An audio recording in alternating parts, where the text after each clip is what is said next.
How's it going, sports fans? This is Jack and Ryan from the Talking Jack Sports Podcast. Ryan, we're 2 weeks into the season, and lots of emotions coming out so far. Dude, as a Falcons fan, it's definitely been an up and down journey.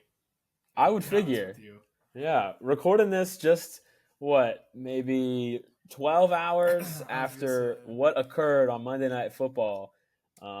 Some mixed feelings from us because typically I will root for anything that involves the Eagles losing, but this time it involved money. So hey man, that's just your fault for sports betting.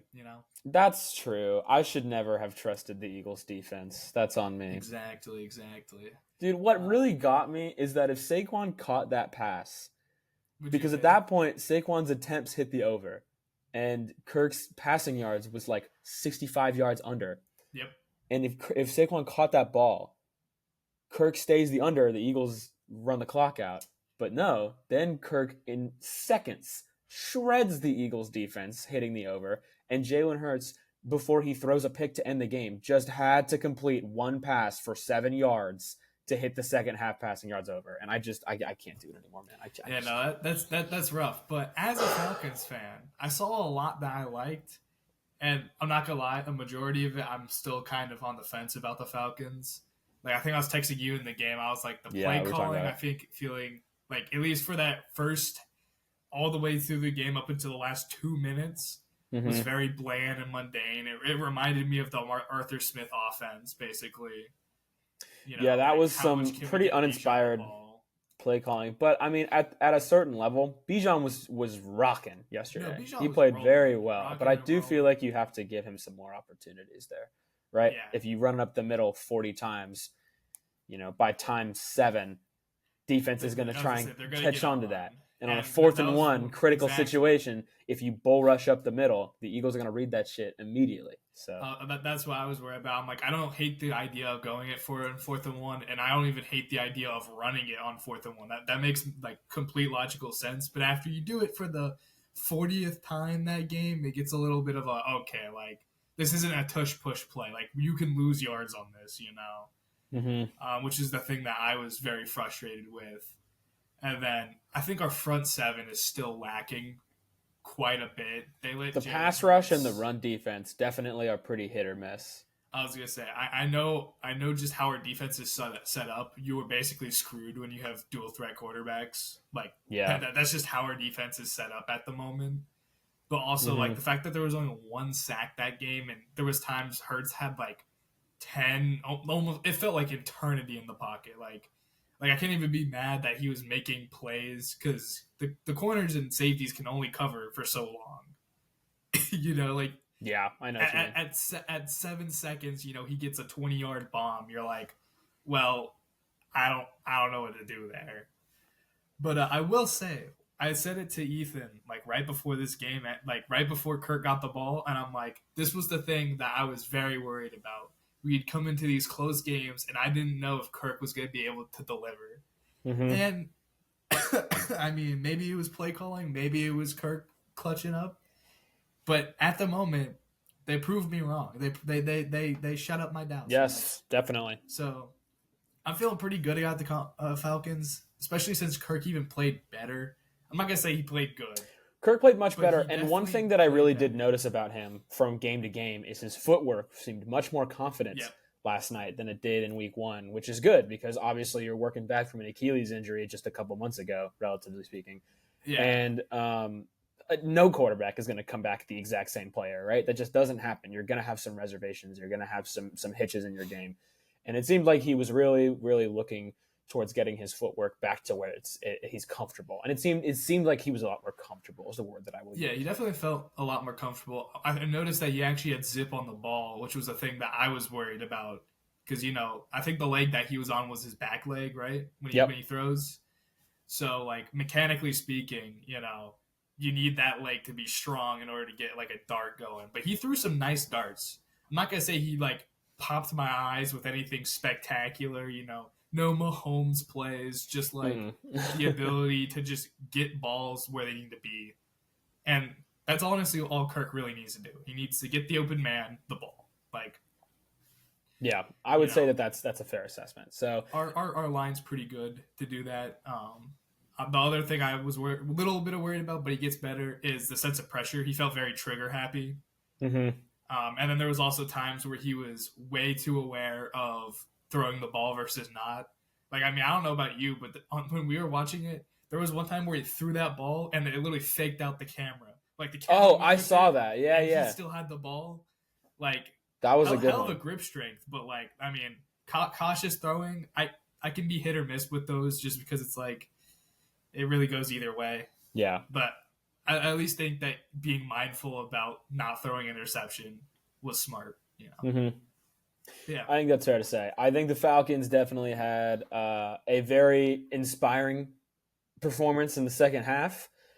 Um, of course, it was a gift wrapped opportunity from Saquon Barkley, but you take advantage of Yeah. those opportunities. So that was encouraging, I will say. So today we are just going to do kind of a recap of the first 2 weeks, but we're doing it in the format of something we were right about and something we were not so correct about through 2 weeks. And of course, 2 weeks of action is not too much, but there is a lot that we have seen already. Something that I will say off the rip is that the injury gods have been, you know, Brutal. not very merciful so far through 2 weeks. So we can talk about that when we get to it. But yeah, I mean the Falcons. I mean to sum up pretty much what we just said, we were right about the Falcons definitely being a lot more dynamic with Kirk Cousins under center, but we were wrong about them coming in immediately as a juggernaut. Right? They're going to take some time to mesh and gel and recover from injury and come together as a coaching staff. And I think that they're really starting to do that as of last night. So Yeah, and I do think they're gonna probably end up going 1-2. I don't like immediately writing off losses or writing off wins, but you do play a Chiefs team who looks pretty solid. I mean, actually, I honestly don't know. There's not any real team that I noticed that was like arguably number one, apart from the two other people in our division. yeah, The Bucks and the Saints look like bona fide playoff teams. yeah, I they don't know both look what that's fantastic. about. We can talk about them for sure. The Buccaneers, I mean, I feel like that we were definitely right about their offense still being potent because we talked about that and they're still being a generally good team offensively. But we definitely were wrong about the defense regressing. It seems like not necessarily. I think the defense definitely still has some gaps in its play, but I would say that we maybe overreacted a touch on the Yeah, defensive but I regression. mean, they were able to handle a Lions offense, which we both know would be one of the higher caliber teams. Yeah, You know, I forget who they played the game before. Who they played? I don't forget. I would say who the Bucks played.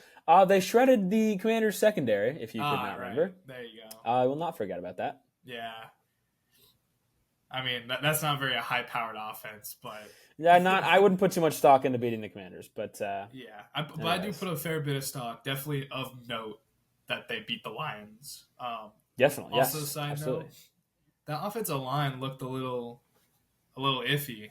I don't know if you know this, but Aiden Hutchinson had 5 sacks that game. I did see that Hutch tore up the offensive line, and even still, the Bucks managed to win And I that was gonna game, say, which and they still is managed to win. I mean, it was definitely one of those. It felt more defensive played, if I remember correctly. It wasn't a very high scoring game. Or no. at I least think his I final wasn't was paying like attention. 20-16, something like Yeah, that. But and then going on the other end, the Saints. the Saints, I don't think we can say anything we were right about. They're a totally I, different team than what everyone predicted. It's I crazy. was gonna say. I mean, I said that they go 9-8, but they are easily. It looks like they can go easily over that. Yeah, I predicted them to go like 6 wins, which was Yeah, an atrocious prediction through 2 games. I'll say that. yeah. As I say, definitely not looking good. But I do think people are gonna start kind of locking in on that Saints team. You know, they do have a genius at the offensive coordinator position. Oh my God, Kubiak. that's what I want to talk about that. I'm glad you mentioned him first because Clint Kubiak, I really put almost no stock into him coming over from San Francisco, but he has reshaped this offense that is almost identical to last year's, save for like one rookie pickup at right tackle or left tackle. Excuse me, I'm not. Left tackle. Yeah, he is. He's playing left. Fuaga. Is it Fuaga? Fuaga. That's Left him. tackle. Yeah, that's what I'm talking about. But He's playing he's at left playing. tackle right now. Yeah. Okay, yeah. And he looks And he's doing good. fantastic. I was saying, he looks good. He looks fantastic, but even still, the rest of that offensive line is really nothing to write home about. And even still, the play calling that they are doing, something that I saw on a breakdown the other day of how they are able to mitigate that offensive line, is the use of chip blocking, which I'm sure that you will appreciate that yourself. I mean, I was gonna just talk about how I think most of us understand that their line is not very strong, heavy. Like No. they're not running within the tackles. But one thing that team does have is a lot of speed for those linemen. Those linemen are fast. Yeah, that's true. So they've been opening up with the screen plays a lot and the outside runs. And then they pull one of their guards who I forget which one's which, but they have Penning inside as well. Mm-hmm. I forget the other guy, but and is McCoy playing inside? Or is it one of them? I think it was McCoy and Ruiz. Yeah, that sounds about right. I was just looking at their line the other day, but so Lucas Patrick is their left guard. Oh, excuse me, the only other says guy. Penning's their tackle. I'm almost positive Penning. I was pretty sure that they slid him inside because he was playing so poor as a tackle. But so regardless. I think that's still the case. But the point is they're a fast team and they can get. I don't think any of us were really down on Kamara. We just thought like they were using. I mean.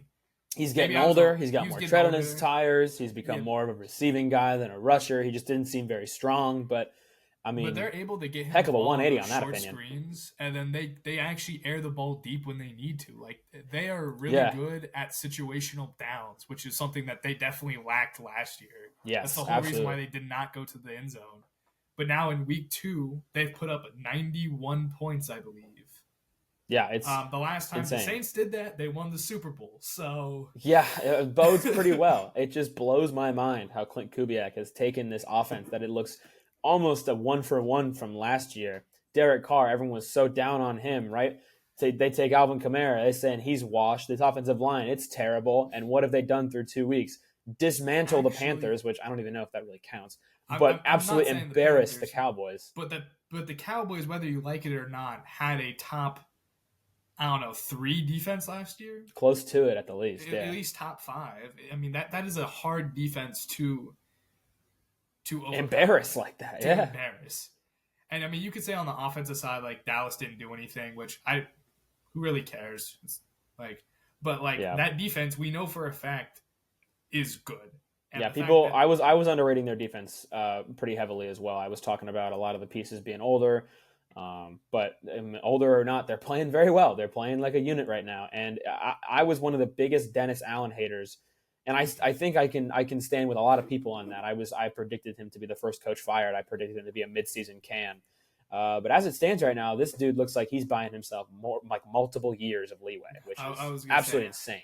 Or they're just going to fire Dennis Allen and put Kubiak as their head coach. Maybe, because that dude, if they keep this up, that dude will be a head coach by this time next year. So I was going to say, I mean, they either lose him or they make him the head coach. Yeah. So he is fantastic. The Saints look absolutely fantastic. So. Absolutely terrified, not going to lie. Yeah, I would be honestly, too. That division looks amazing, aside from... Okay, we all know the Panthers.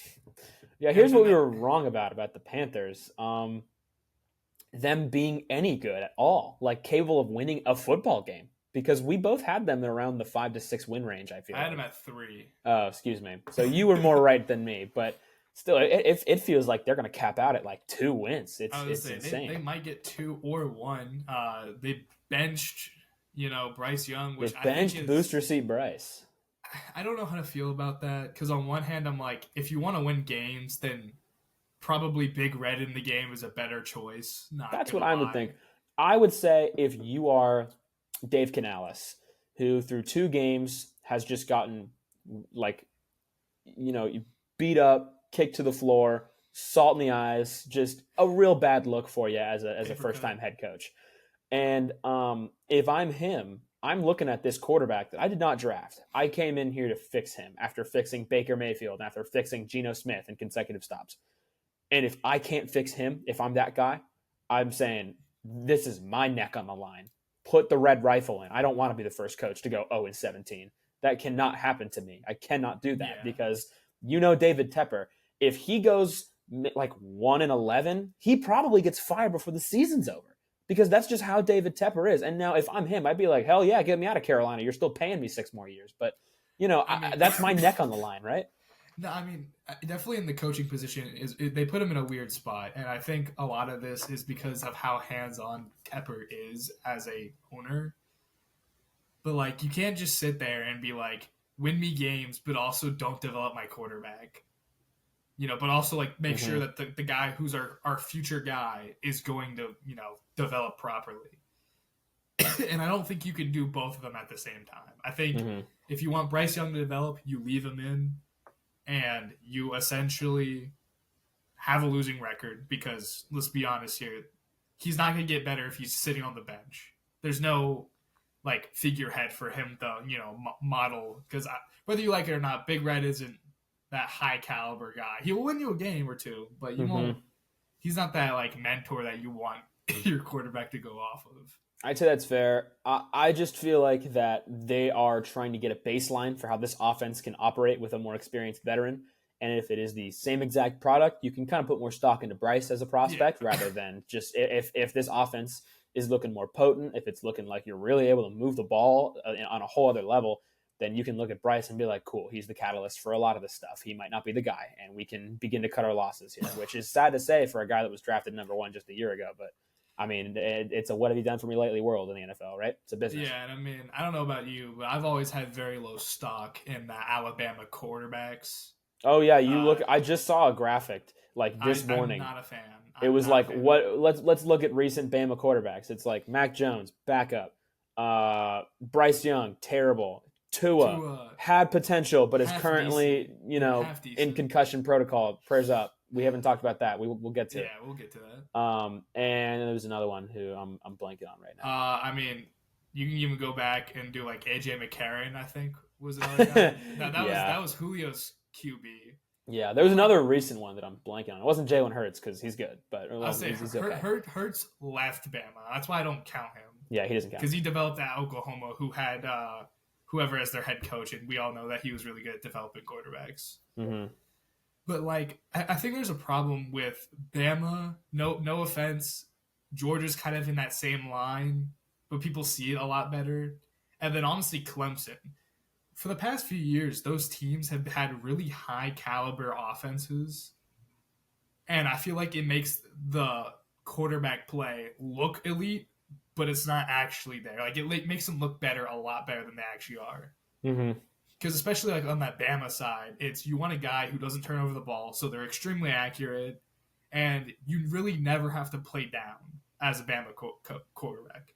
Like there might be like one time a year where you play down.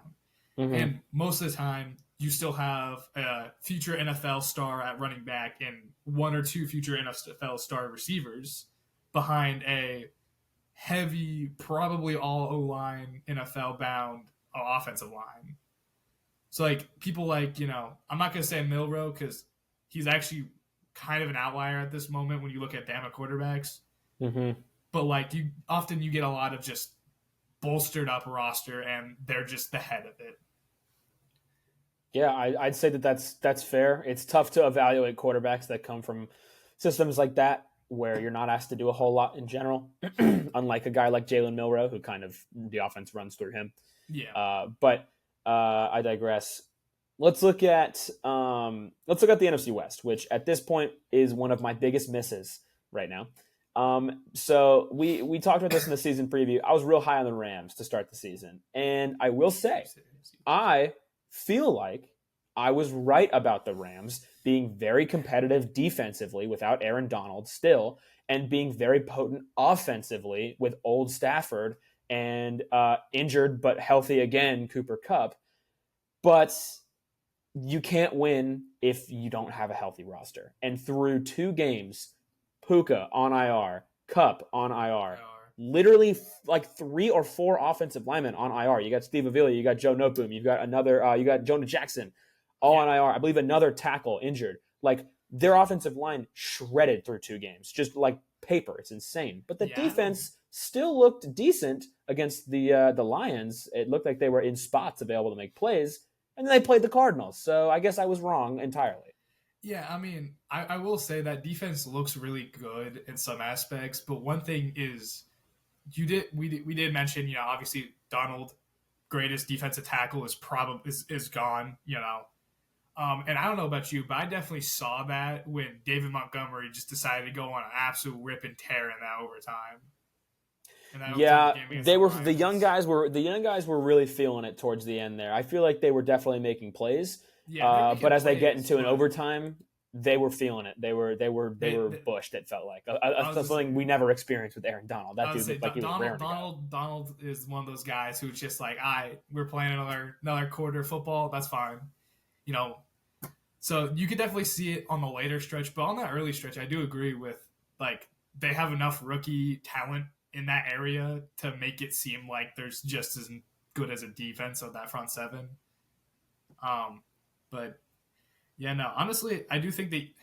I was gonna say they would do pretty good, but to your point, their entire deep offense is shredded. So it'll be interesting to see how Matt Stafford. I'm about to There say you Matt go. Ryan. He's Matt always thinking about Stafford. him. I was saying. But how Stafford's actually going to deal with that. And honestly, he might just throw it to another like random white guy receiver for There's 400 a yards a couple in game. there. It looks like so they'll Yeah, I was gonna find say, someone. Is Higby still on that team? He's I think still. he's also hurt. Oh, oh well, he shit. tore his Achilles or something, and he's still recovering from that. Damn. All right. So he really has nobody on that Yeah, offense. he has no white friends, which is sad. He's got to get a couple to fill the void for Cup Yeah, and Puka because he's gonna evidently he is actually only good when throwing to white dudes at this point. So minus Calvin Johnson. right, he was the glaring outlier. But yeah, Yeah. that's the Rams. A rough take for me so far, but this just after the injuries, it just looks like a lost season for LA. I would throw in the towel at this point and just try and keep your guys as healthy as possible. Although I do need Puka to come back for fantasy, please. Um, Real. but the team that I just mentioned that beat the shit out of them this week, the Cardinals, who I seem like I have a pretty accurate take on them so far through 2 games. That offense looks like one of the best in football, but the defense looks porous.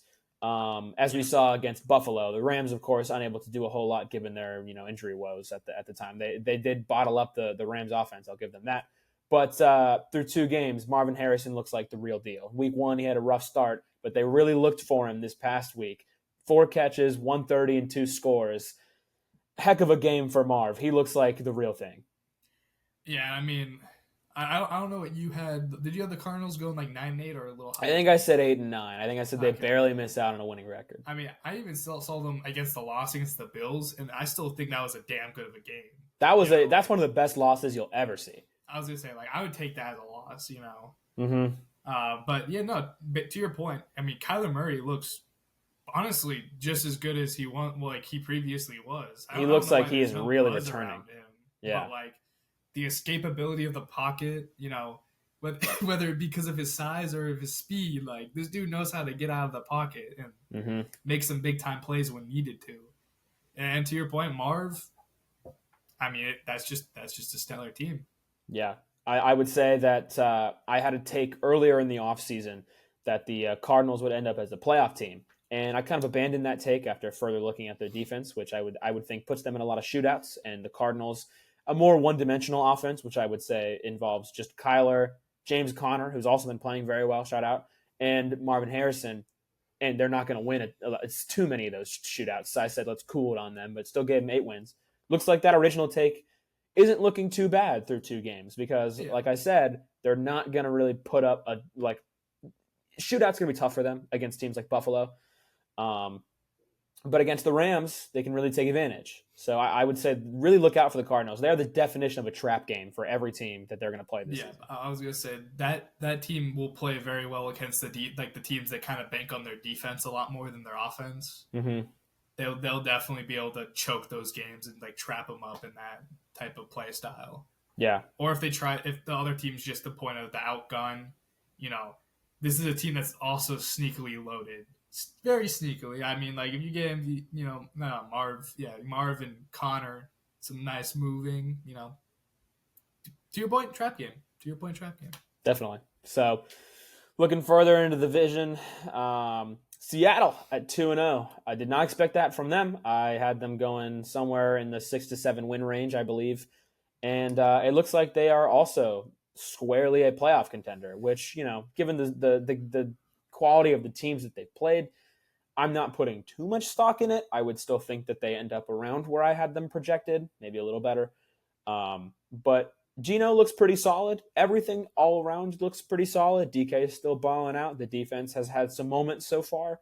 And I would just say overall, the Seahawks just look like a solid potential playoff team in the NFC. Yeah, I mean, I don't. I want to see another game of them playing at least like a non-bottom half team Mm-hmm. because both. I don't know about you, but for my opinion, both the Broncos and the Patriots are pretty on that low end. And I will say I might need to give the Patriots a little bit more credit because they did beat Cincy, but Mm-hmm. we're gonna get that bridge when we get to it. But I do want to see the Seahawks do at least one game against like somebody around. It doesn't. They don't have to be a 2-0 team. It just has to be someone that I know for a fact can be like that mid caliber potential playoff berth team. And once I see that, and if they dismantle them or even just win, I'll be like, all right, yeah, that's fair. I just think the Seahawks are a little unproven. I mean, I know what I'm getting there. I know Smith is good. I know that offense is good. I know that defense actually shaped up a lot. But I want to see a little bit more from them. Yeah, I agree with you there. I'm still not putting too much stock in the first 2 weeks. And then with the 49ers, there's really not a whole lot to analyze here. I feel like 1-1 through 2 games, you lose to the Vikings. Not a ton of people had that upset. There's not a ton to analyze here. It's just you can't do it all without Christian McCaffrey. You got to get him back to be the offense that you know you are. Yeah, I mean, one thing that I know Shanahan kind of struggles with is when he loses a star guy that he like banks around, it's very hard for him to like divest.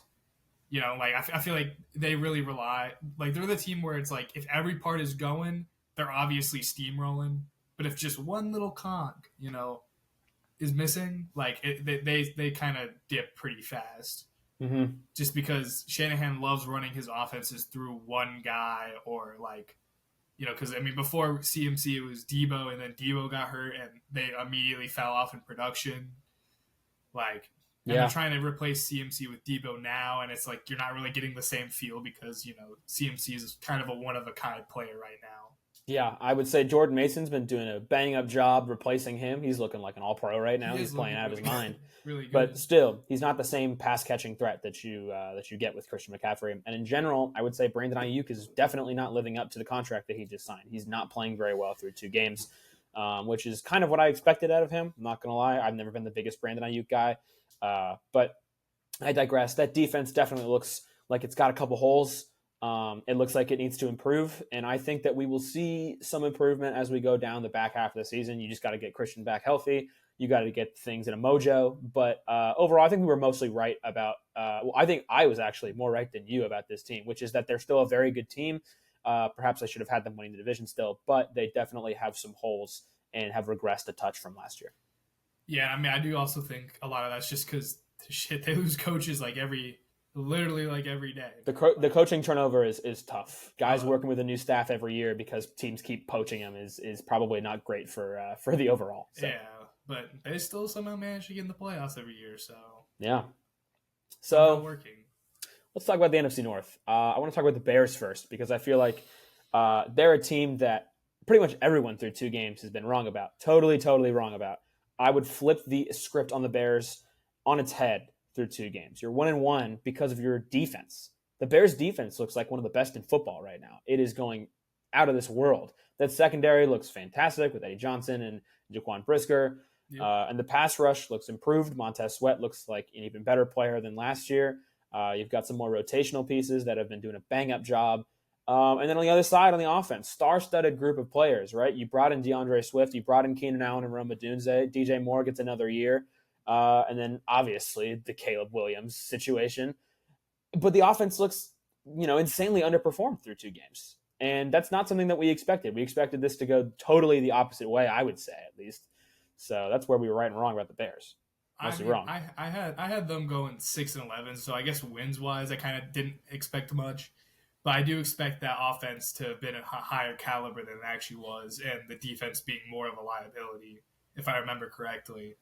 But yeah, to your point, dead wrong about that. The only reason they have a win is because their defense And I mean, there's another player on this list who I want to talk about, but we'll get to him later. Mm-hmm. But yeah, like I mean, definitely haven't been winning because of offenses, or even be considered like in the running for winning because of an offense. I think that defense is just studded out for. I honestly don't know why. They just everyone's been getting better, I guess, as the season, as they got more years under their belt. But I will say, I've been already seeing a lot of people being like, "Oh, we want to get rid of Caleb Williams," which is one thing that I almost immediately expected, just because of how high expectations for Caleb Williams was. Yeah, it's almost impossible to not disappoint if you're Yeah, Caleb and Williams at this point. I was gonna say, and I could be wrong, but I think I remember having a conversation with you about should they keep Fields or should they keep Caleb or get Caleb, and I want to say my opinion was that it's really bad. Like and personally, I think it's a bad idea to get rid of your young, already proven talent. Like we already knew Justin Fields was like at least an NFL caliber QB. Sure. You know, like maybe not the best, but he was at least there. And you always have that big risk for just drafting a rookie right out the gate.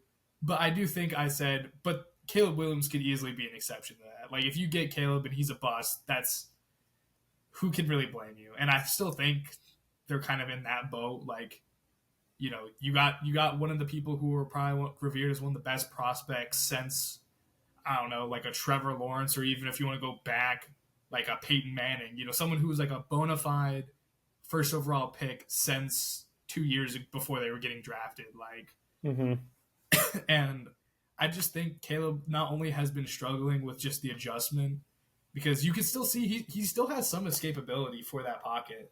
I see him making moves. I mean, even the game like yesterday, or, sorry, 2 days ago, I was like, dude's making the escape moves. He just can't seem to be on the right page with his receivers. I don't know whose fault that part is. If it's a Caleb just overthrowing and missing, or if it's he expected this guy to run this and he didn't. But I mean, I don't know about you. I saw a lot of frustration from DJ Moore that game too. Yes, I know So it kind of exactly what makes you're me talking about. think. It kind of makes me think that it's more on Williams to get the ball to the people who are open. But honestly, I don't want to say disappointing showing from Williams. It's kind of like I didn't expect a whole lot from him for this Bears team, because I still thought the offensive line was going to be a liability, and lo and behold, Deuce has to run out of the pocket like every other play. So Yeah, the Bears' offensive line looks like one of the worst in football. I'll definitely give you that. They look terrible. I think a lot of people kind of overlooked that fact. That's why I had them take an alignment in the draft, not to besmirch Romo who I still think definitely has a lot left on the table to discover. But I digress. The Bears still look like they could end up being really good if Caleb puts it together, because that defense is very, very good. Let's move towards Green Bay. Green Bay looks like exactly the team that we thought they would be, which is interesting to say because we've only seen one game out of Jordan Love. He's going to be out for probably 2 to 3 more weeks, I would say. And Malik Willis won his first game as a starter. So shout out to him. But I would say I would put a lot more of that on the Colts kind of self-destructing this past week, and hopefully we'll get to them. But I want to talk about the Packers. I think we were definitely right about overall just a really solid unit of guys. yeah, You've got a really, really deep receiving core. You've got Josh Jacobs, who looks like he is closer to his 2021 self than what we saw as of more recently with the Raiders. And that defense looks just as pretty solid as it kind of has been as of late. Nothing spectacular, really but solid play in general. So I would say the Packers definitely getting Jordan Love back would be really nice, because I wouldn't say Malik Willis really won the game. I would say he did enough to not lose. Yeah, he definitely just maintained, the steady quarterback not turning over the ball like the Colts did. Yeah, definitely. Fun. I mean, I think I showed you the meme that. So there was one play where Malik Willis just threw the ball like immediately out of bounds or something like that. Oh. And it was because the center yacked on the football. Yeah, John Kuhn. Or wait, is that his name? Is it? John Kuhn is a guy. Why did I say that? He is a fella, but I don't know who's the Green Bay center, if I remember. Is it John something? Let me. I got you. Just give What me is his name, dude? Josh Myers. Josh Myers. Okay, John Josh. Kuhn did play for the Packers. I think I don't know. I saw something about him recently. I think I Uh, confuted the two. I know who John Kuhn is, guys. yeah, yeah. I have ball knowledge. I But promise. yeah, I thought that was weird because I remember seeing the clip and it was just someone being like, "What is he doing?" And because it was just like I can't even Yeah. remember the exact play, but I think he literally just grabbed the ball and just like chucked it. And then like after, apparently the coach was like, "Why'd you do that?" And he was like, "Dude, freaking Josh threw up on the football." And I was just like, "Oh, okay." That's just a very Imagine funny. being the center on that play. Like, what do you have to say about that? You like Coach LaFleur. Hey, Josh, dude, did you yak on the football? Yeah, I was gonna say. My bad, Coach. Honestly, Like, what do you say to that? as a former offensive lineman, you just kind of own it. You just got big. Yeah, I did. Like, That was me, Coach. that was all me, you know. Yeah. And would you say like, yeah, it's a little awkward? I mean, but hey, NFL, random things happen.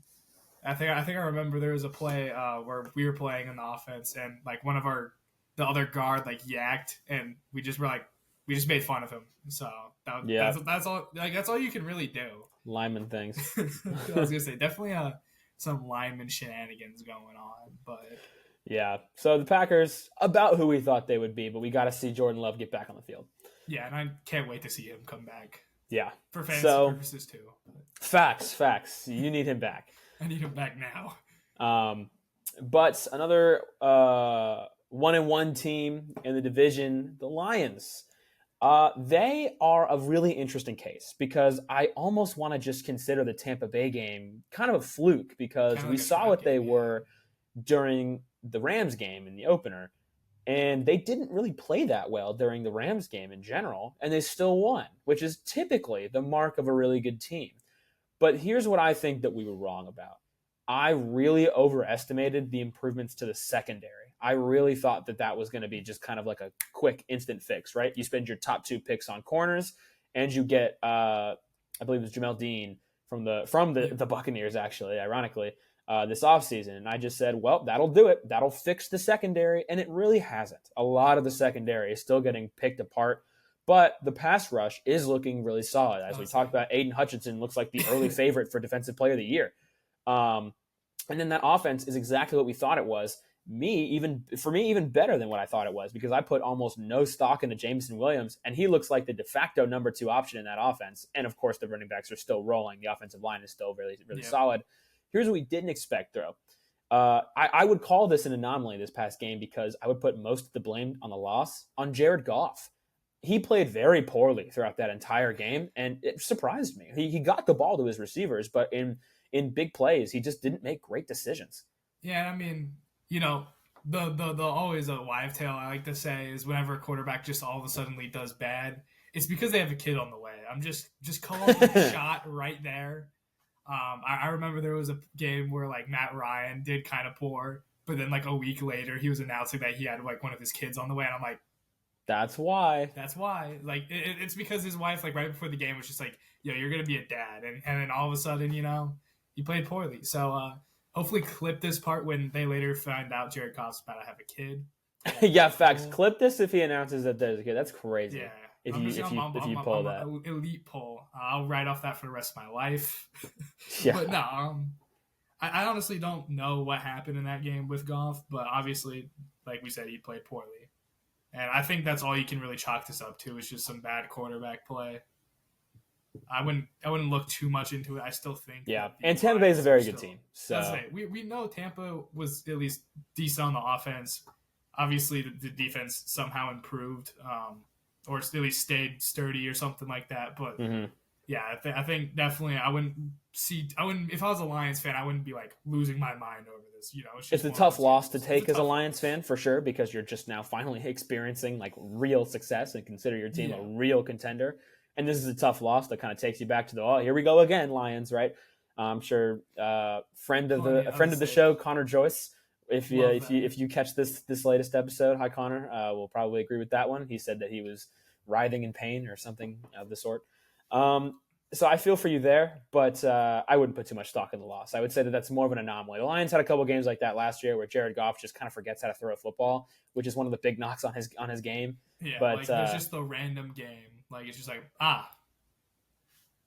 I'm gone now. Like yeah, pretty much. But Dan Campbell also made some questionable choices during that game as well, which he's prone to do sometimes. So I would say uh, well, yeah, one thing that's that a tough Dan one. But Campbell's definitely about is just saying fuck it whenever he can. mhm. So But that's more of an anomaly than the standard, I would say, yeah, in Detroit right now. But I say this team for last because they're obviously the biggest surprise of maybe the entire NFL season. What's up with the Vikings, dude? They look awesome. They look really good.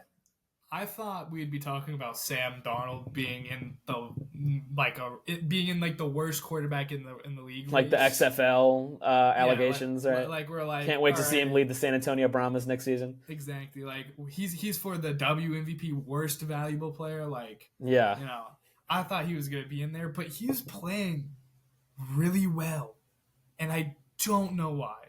Oh, I can tell you why. Let me break it down for you, buddy. All right, You've go got an ahead. elite supporting cast of characters, an offensive line that people underrated pretty heavily, I would and agree. really really good play calling, really good offensive scheming from Kevin O'Connell. Right? You got Justin Jefferson, Jordan Addison, not T.J. Hawkinson yet, which is still crazy. He's going to come in and be a contributor in a couple weeks. Aaron Jones and Christian Darrisaw blocking for you. It'd be hard for me not to succeed in that scheme. I mean, not to discredit Sam Darnold, but the dude is slinging it. He has arrived, it seems like. And I am victory lapping that because I didn't project the Vikings to be a great team, but I did say I believe Sam Darnold has all in front of him to be the guy we knew he could be. And it looks like he's doing it. So Yeah, and I do kind of feel bad. I might have to apologize to Sam Darnold because I did kind of refer to him as kid guys see ghosts or whatever. And when we were kids see ghost head as is what I put in my notes for why he's the 29th best yeah, we quarterback. did rank him the bottom of the league, which sucks. But he maybe he didn't deserve that. Maybe we should have Maybe he slid him did, above Daniel or Jones maybe and he Bryce watched Young. the video and was just like, time to show He him why we're watched wrong. we're referring to the TikTok. So if you haven't Yeah. seen that, go check out the TikTok. It's But inaccurate as of this point. I would change like 7 different things, but I was gonna say everything is already outdated, but like, yeah, dude's been playing well, and he hasn't had he hasn't had a turnover, correct? Or I maybe think he like had. I one. think he's thrown a pick, but Okay, because he didn't he's do been any protecting the against. football a lot better. I would say. Because I don't want to like be that guy, but when you look at the stats for at least going in the first 2 weeks, number 1, 2, and 3, no matter what category, is like Baker Mayfield, Derek Carr, and Sam Darnold. Isn't that So like crazy? quote unquote, those are your MVP race guys at the moment, Yeah. and I'm losing my mind about that because all three of them are people where I'm like, okay, maybe at the best they could be a good starter. Mm-hmm. But now we're saying that they're like the three best quarterbacks statistically in the NFL, and that's wild to me. I mean, I don't know. I'm not going to be that guy and be like, oh, they're going to be sucky. But like, I also don't think they're going to be the division leaders for everything like 4 weeks from now. But Sure. it is still noteworthy that these are the guys who are showing up in these games and winning. Yeah, I mean, definitely. And kudos to the defense as well. They've also been definitely playing up to their competition, something that I kind of undervalued. I thought their defense was going to be pretty porous, but I mean, Flores has been calling a great game. Flores, he's good at being a DC. Dude's a wizard. So shout out to the Vikings. They've been awesome. So much fun to watch, too. So moving on to my division. We'll save the Commanders for last. We'll start off with the Giants. They're exactly who we thought they were. I don't think there's Dumpster anything we fire. got wrong about the Giants. They're terrible. Daniel Jones is terrible. And I will say the reason he still has a job is 2 games a year against our defense. So shout out to the Commanders secondary for making Daniel Jones look like Aaron Rodgers. But Yeah. he is about as terrible as we thought. There's really nothing that I have to say that Now, we missed about the the only Giants. question that I would have is Dable still a good coach? Like, because At this point, it doesn't look like it. Like I put a lot of stock into Daboll. Exactly. I was like, this isn't his fault. This whole operation isn't his fault. Get him a good quarterback. But at this point, you've got to stop and smell the roses, dude. The dude is not a good coach. I don't get it. He's got to be gone. I would say I don't know what happened because I remember he revived. Like I don't want to say he revived Daniel Jones' career, but like he went around the same time he was, and he won Coach of the Year. Like was it 3 years ago, 4 years ago? Like I think it was 2 or 3 years ago. Yeah, it's 2 or 3. Like he's not too far off from that. And I mean, I think the biggest issue is they just lost so much from them. But Yeah. like, I don't know. To your point, at one point you're gonna be like, why didn't Dable put his foot down when they offered Daniel Jones a $1 billion contract? Or like, That is true. He really should have been like, guys, listen, I've been his coach. I understand what he is, and what he isn't is $160 million quarterback. And look what's so happened. I was gonna say, I don't want to say, oh, it's over for Dable, but honestly, it might be over for Dable. It looks like the end of the line. It wouldn't shock me if he doesn't make it to the season, which sucks because I don't think it's entirely on him, but I No, don't think I'd that he's the still guy. think he has a good schemes. He has good schemes for stuff. He just doesn't have talent for that. But Hmm. I don't know how much of it is actually talent or is he like actually just being a bad coach. Yeah, I think that if he does get canned, you will probably see him back at the helm of another team sooner than you'd think. But I would say, or a college team is always. definitely, yeah, it wouldn't shock me if That's the like, college ah, team let me picks him let up. me retire from the NFL and make twice as much being a college head coach. Yeah, that'd be good. Honestly, it would not shock me if an Auburn tries to go target him because Auburn's been pretty bad this year. Shoot, We can I'd talk about take college I'd football another take time, but I'd yeah, take him over Brian Kelly. That'd be consider my skin mad. imagine, dude, that'd be crazy. I probably would too if I was LSU, but I digress. The Eagles. Let's talk about the Eagles. They I also about look what I thought they would be, but just take it down a notch. I had them as the best team in the NFC. There really is no best team in the NFC at this point. It's anyone's game, well, except for the fucking Saints apparently. But I would say um, it's actually the Saints, it's but yeah, apparently it's the Saints. But yeah, the Eagles, I think, definitely still have a lot going for them. Saquon Barkley looks like a fantastic pickup. The offensive line just looks, about as well as we thought it would. Jalen Hurts has been, pretty solid, relatively speaking. He played last night without AJ Brown. I'm sure that definitely helped your Falcons. yeah, But I I'm still mean, taking the win. yeah, Okay. not to discredit the win for sure. But that defense definitely has its holes for sure. The front seven looks formidable. Like you've got, and we were talking about this last night. You've got five Georgia Bulldogs playing consistent minutes, and that is a recipe for success on the defensive end. But in the secondary, you've really got to do something back there because it is still kind of a catastrophe. So Yeah, and I mean, just what since I was watching that game super analytically because my team was playing, I did notice that we targeted Quinion Mitchell quite a lot, and then yes, we also targeted what's his name, the other rookie corner that they have, Cooper DeJean, at DeJean, that yeah, on when that when last when he place. came in because Quinion Mitchell ended up hurting something towards that Yeah, game, and I will say Mitchell did make some highlight plays, he made some good but he's still a plays. rookie. He read the heck out of at Cousins one time where it looked like he almost superhumanly got a pick. Like, Hmm. but when you look at it, you could see that Cousins was beaming. I think it was Drake London the entire way down. Yeah, So I'm like, he can at least read quarterbacks' eyes, which is something that for some reason you don't see a whole lot anymore. Like, I feel like they mainly just play the receiver now. yeah, But like you could tell that someone has talent, even though in their rookie year they're able to like just watch the quarterback, see where he's going. That's how you play zone, and he did that amazingly.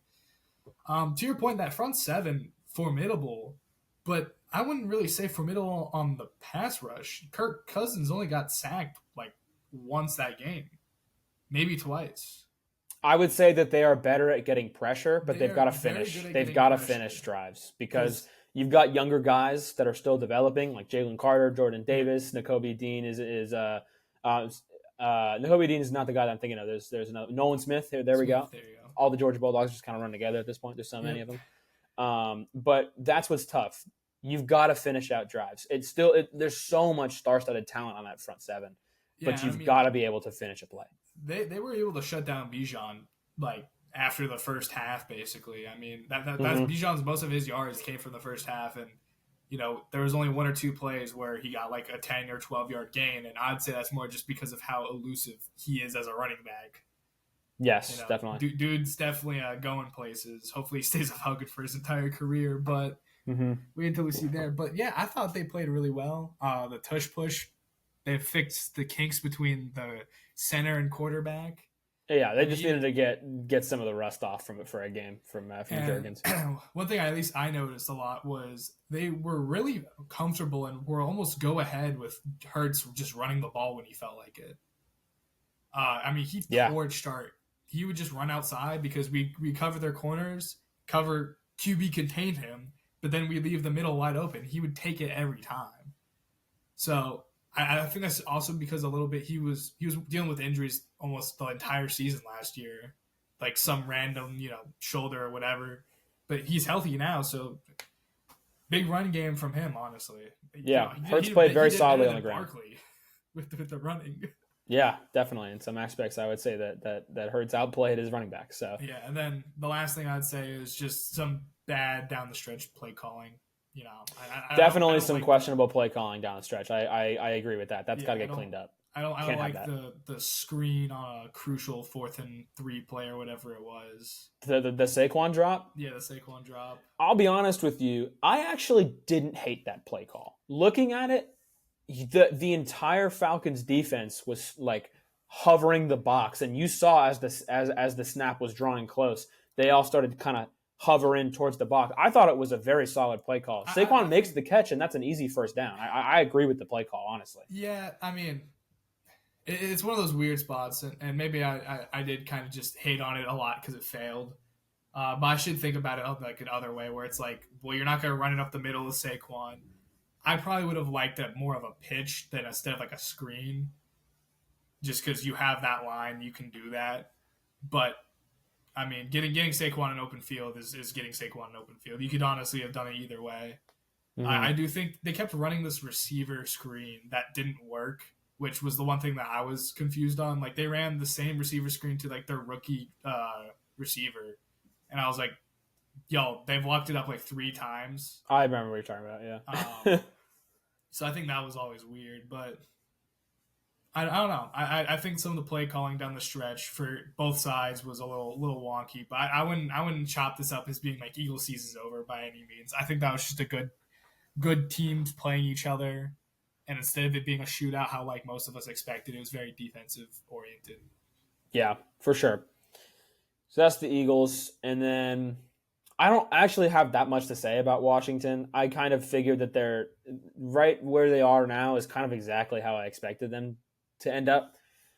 We know what Jaden Daniels is, and it is a fantastic rushing threat that needs to learn how to slide. I would say definitely learn how to slide. And our offense outside of him is pretty anemic at this point. We found a real gem in Brian Robinson. He looks to be even better than last year. Eckler actually still looks like he's got a bit of a spring in his step. But the wide receiver core is terrible. Terry McLaurin is getting blanketed out there, and there's nobody else to throw to. It's bad. It's bad news. And then on the defensive front, our pass rush is barely getting any pressure, which is really upsetting from coming from an interior that has Jonathan Allen and Daron Payne. Yep. Our linebackers do look solid. Wagner is kind of getting exploited in some aspects, but Frankie Louvu still looks very, very, very good, about what we figured he would be coming in from Carolina. And the most porous defense in the league is only complete with a terrible secondary, which is what we have. It's awful. It's the worst in football, bar none. And I really don't know what we do from here. We've got to go get a veteran or something, right? Xavier Howard's still on the market. Why the hell is he not a Washington Commander by this point? It blows my mind. Adam Peters has got to go do something about this. You've got to find somebody. Eli fucking Apple might be better than anybody that we have in the secondary, and that's saying a whole lot. That's saying a whole lot. So I mean, it's just pretty much exactly the analysis that I had preseason, is that the defense is going to be terrible, even worse than I thought, honestly. I thought we'd have some juice in the pass rush.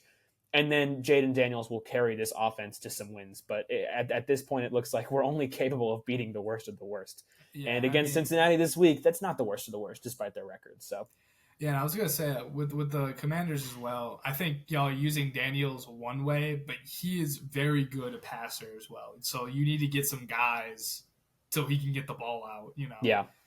He's not really beating the running back allegations at this moment. Like we all know he's a fantastic rusher, but like he's looking a lot like Justin Fields back there with how much running he's doing his rookie year. Hopefully he's not the same way. I mean, I still think he's a better passer. Like he's just as good as a pass.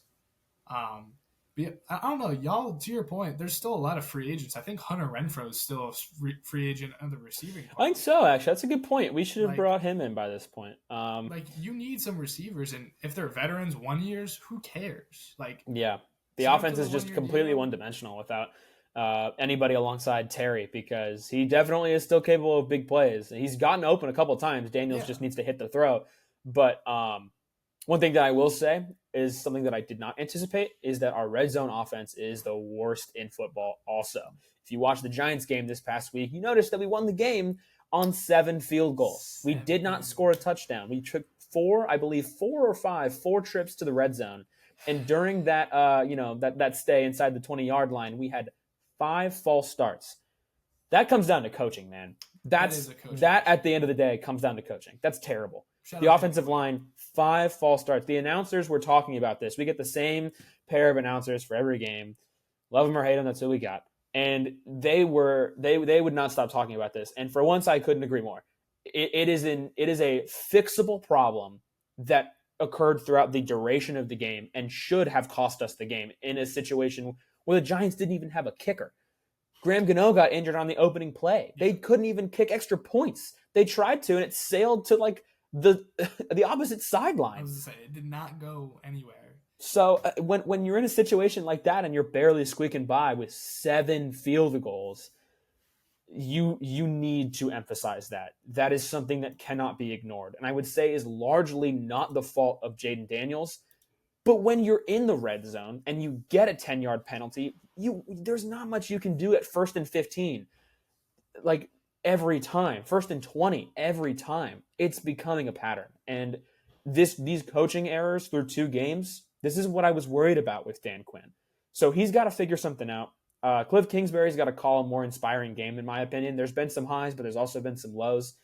And then I didn't actually realize this until the season started. Dan Quinn's not calling plays defensively. He's leaving that up to Bobby Witt Jr., who he also took with him from Dallas. And I would say at this point, that is a questionable choice because the defense looks awful. And I don't know if that means a play calling change. Give it up to Dan Quinn. I don't know if it means a personnel change, whether that is dudes on the sideline or dudes on the fields. Get somebody from free agency. But yeah, that's what I got to say about the Commanders. At the end of the day, it's who we thought they were, right? Terrible defense, offense carried by the rookie quarterback. So, yeah, I mean, I don't really know. I have a whole lot to say.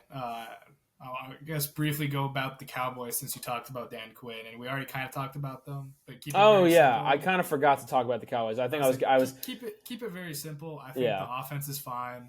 I think they did get stumped by a Saints defense, who is, I think, very underrated defense. I would look at that more of a trap game also, despite their performance week 1. I feel like the Cowboys were kind of like, it's the Saints, and then they kind of it's the Saints, and then they fumbled it. But this also does say a little bit about, is it Zimmer, who's their new DC? Yes. Zimmer? Yeah, it does say a little bit about him, because I don't know about you, but Dan Quinn would not have this team have 40 on them. Yeah, that's true. I said it in the predictions video that I thought this was kind of a lateral change from Zimmer from Quinn to Zimmer, excuse me. Looking like that's not a very good take so far through 2 games. But we'll see as the season goes. I wouldn't really put too much stock in this game as well. The Cowboys kind of just do this and just play down to competition sometimes, or at least this. Or it's either they play down to competition or the Saints really are that good. So yeah, and I mean, I forget who they play. The Eagles next week. I think the Saints do. Yeah, they play the Eagles. So I guess we'll see how they do against them. See if it's anything like what the Falcons did. Mm-hmm.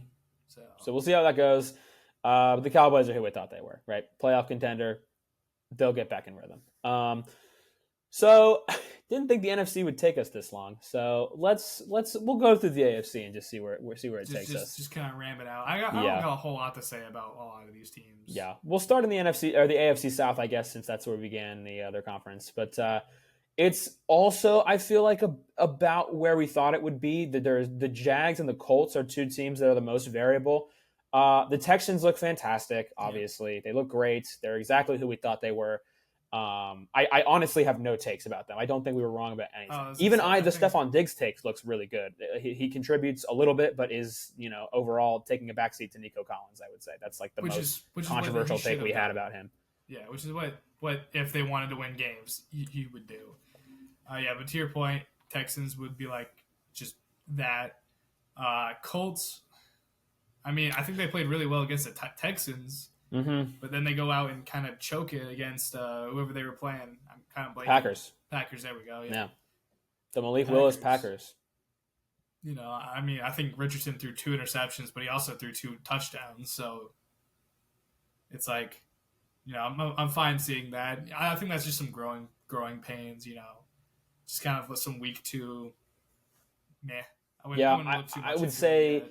that my take on the Colts is looking pretty sound through 2 games. I think I had them at 8-9, missing out on the playoffs. And that's because their offensive line, as I predicted, is terrible. Anthony Richardson, as I predicted, is still coming into his own, definitely showing off why he was drafted number 4. I mean, let's look back at that pass he made week 1.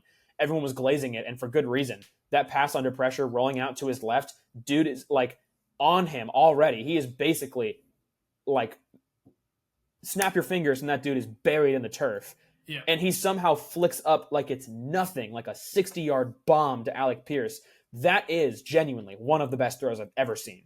Yeah, I mean, one of the things we always talked about was that combine about him being 6'5", ran out 4'5", can throw the ball like 90 yards. It's true. Dude's The talented. traits are there. The physical traits are there. And in situations, we've already seen them transfer Yeah. and translate to NFL play. But we've got to cut down on the mistakes. That's what's tough. Indeed. Because even in the Texans game, he only completed 9 balls. I don't know if you knew that. He only completed 9 passes in that Texans game.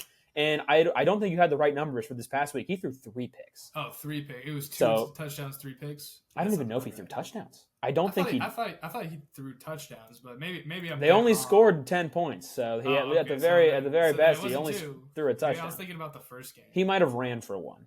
Is what it might have been. I can't remember exactly. I think you're giving him a little too much credit. He did not play very well against the Packers at all. So that was definitely disheartening to see as an Anthony Richardson fan myself.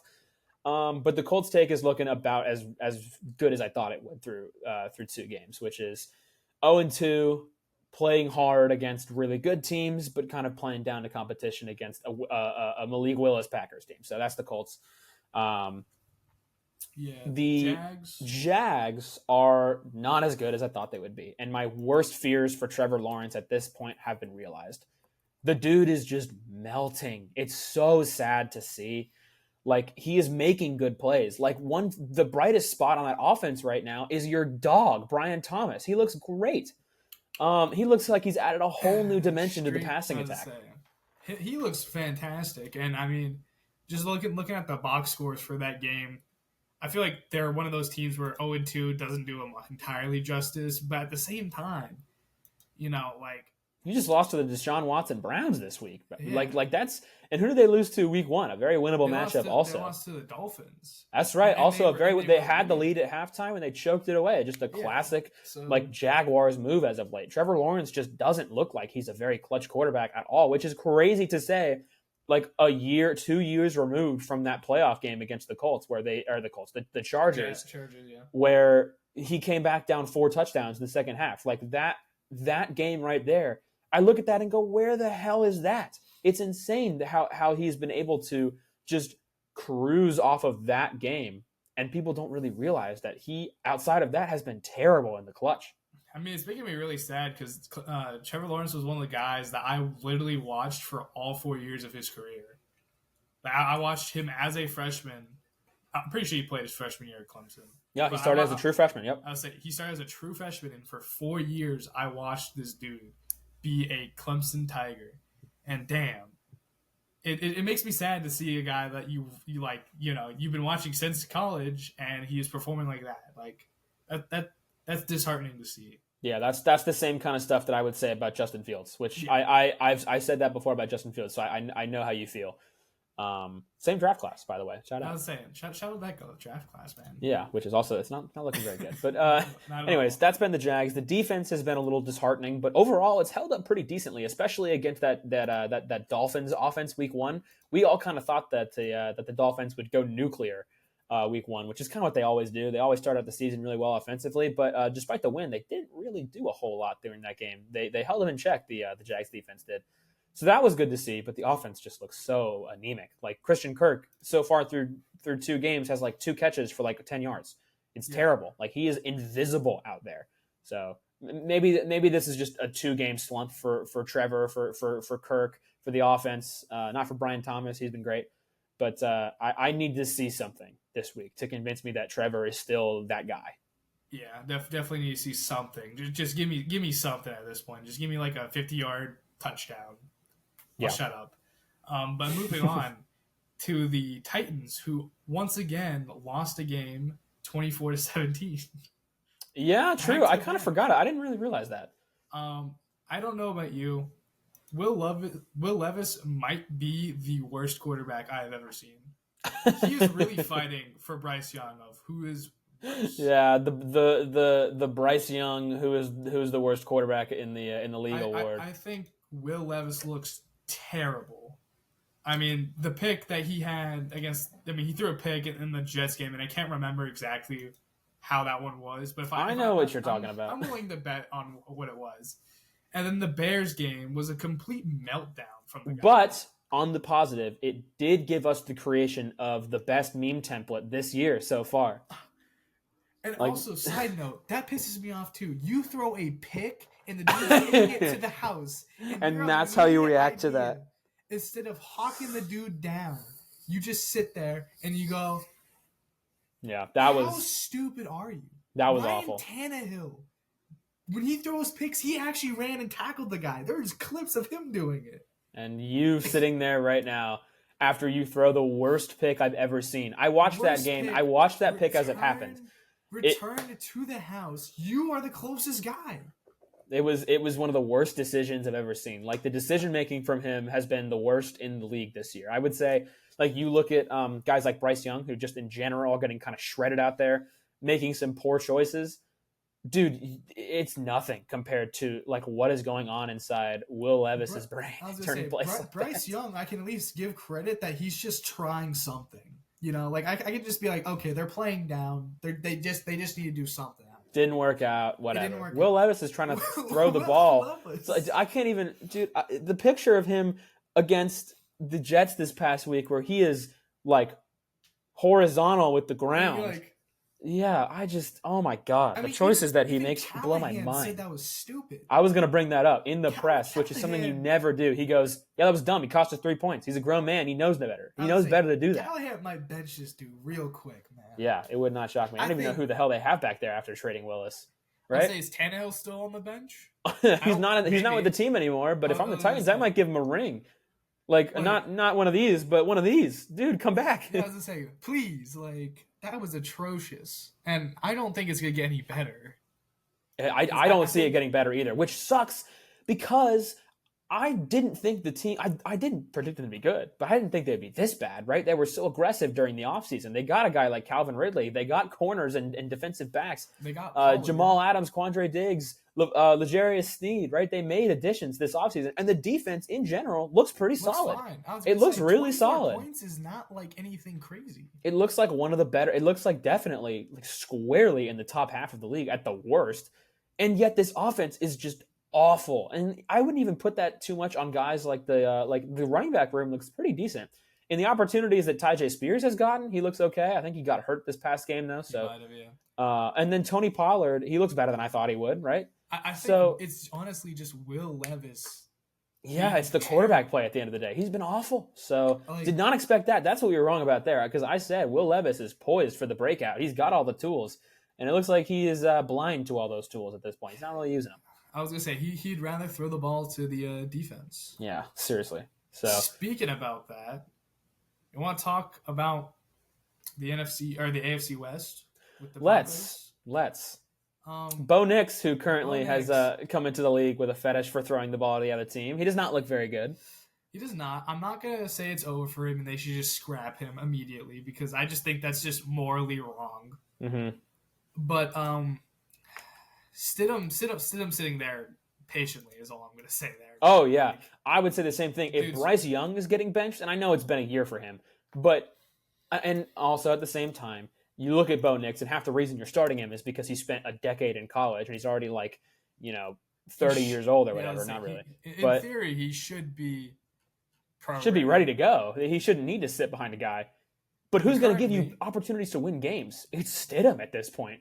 I was going to say, if you want to win games, you put in Stidham. Dude, Zach Wilson's still on the roster. Hell, give him some time. I was going to say, I mean, the other Jets quarterbacks have done good. Why don't you just throw him in there and see if it was just the Jets actually sucking? Like, Yeah, But Bo Nix has 0 touchdowns on 4 interceptions. he looks awful. He looks terrible. And which is crazy. This is why I think both me and you both agreed that we don't like saying things based off of preseason, because he Hmm. was statistically the best quarterback in preseason. Definitely, I would Which, you I know would what that agree with makes that. me say? That makes me say he's gonna be one hell of an XFL player next year. Um, He's gonna go crazy in the UFL. Yeah, UFL. There we go. Yeah, UFL. But like, I don't even know what else to say other than Bo Nix played terrible. Like, yeah, he was awful. Some of the choices that he made. I watched the end zone interception. I didn't watch a whole lot of that game. I had that in there. It was in my multi view. Also, shout out to Red Zone. I don't really shout watch out Red Red Zone. Zone. I don't know if that's just me. Red Zone makes me feel like I'm missing out, but Kind of, yeah. that's probably just a me thing. But yeah, I watched that game in multi-view. I kind of was like half paying attention to it, mostly watching Bengals Chiefs. But I saw the interception in the end zone, and I was like, "Yep, he's not the guy." Yeah, He's and I terrible. mean, even in his press conference, I think he was trying to sound slick, but he was just like, "Yeah, I dropped back and threw the ball to the other team." Oh, I'll give him that I mean, what else you can because say? But right, like, the reporter. I think the question verbatim was like, "Bo, can you take us through that interception in the end zone?" And it's like, what the fuck do you want him to say? He'd be that like, is a "I terrible thought I had question. my read, dog. Cannot believe he picked it." Just be like, "Yeah, I dropped I mean, back and I threw the ball to the other team." That's what fucking happened. it's just not a good look whenever that's like a clipped. You know, I'm not gonna lie. Yeah. That's what I was kind of talking about. But like, to your point, terrible, terrible fucking reporting on that. Yeah, seriously, as someone who is like Be in like, that you field threw an now, interception. You that's a suck. terrible question. Be like, the question you should ask, the reporting nerd break. You got to be like, listen, in the interception in the end zone, I'm sure that you felt that one. That wasn't a great play. But was there something that you saw in that play that maybe you thought you would go that way? And then if he still responds like that, that's a fair question to ask him, right? Be like, listen, that play was, I'm sure, a tough one for you, but did you see something on that play that ended up making you go that way on the throw? Right? You got to do better than that as a reporter. But I digress. Yeah. The Broncos are who they thought we were. I actually was a little higher on them than I probably should have been. I'd 6 Because the to defense 11. isn't too bad for 2 games. It hasn't been awful, but Not the bad at offense all. is like one of the worst in football. Like they suck ass. So I don't know. You want to talk about the Raiders? the Raiders are probably the most interesting team in the league to this point because they played against the Chargers in Week 1 and made the Chargers look like Super Bowl contenders, even though they also didn't really play that well themselves. Yeah. The Chargers, it was kind of a really terrible game for both teams. And then they come out and go into Baltimore and beat the Ravens. Like it's tough to get a read on the Raiders through this point, but I will say, I need a third game here to make a good actual. yeah, we need a rubber match here. We need to know if the Raiders are actually good because I actually had them going 9-8 and barely missing out on the playoffs, which to this point doesn't look terrible. Like Devontae, oh my God, No, help me, Adams. thank you. That's embarrassing. My brain did you see the train of thought just crash into a fire I saw a inferno little there? loading screen on your forehead. Yeah, thanks. I needed some help there. I was lagging. Devontae Adams, he looks fantastic in this week's game. Gardner was looking to him pretty much every play, and he definitely benefited from that. Fantasy owners across the globe, I'm sure, are real pumped about that one for him. But Minshew looks like he can definitely command an offense. He had a rough interception, but I saw this interaction between him and Max Crosby where Max said, "We got you, dog. We'll get the stop. Go back out there and get us back." And what happened? Right? Fourth quarter comeback, down 13, you win the game. The Raiders they look very competitive. And that's coaching. That comes down to coaching at the end of the day. They look like they're going to be the dogfight team. Like no matter who they play, it's going to be like how is this as close as it seems type. I don't want to like certify that or anything because they could go against the Broncos or something and just get blown up. But like I do think that it's definitely going to be a bar fight whenever you have to play the Raiders at this point. Yeah, I agree 100%. They look like the Cardinals of the AFC in terms of the trap game aspect. Yeah, they definitely don't overlook the Raiders. And I mean, Minshew, I'm not going to say he's the bona fide starter because I did see one really bad play of him, throwing the ball to the sideline and the ball just slips anyway. I don't want to talk about that throw. That's crazy. We're going to give it a mulligan for that. He was using Stickum. Exactly. Don't blow his cover.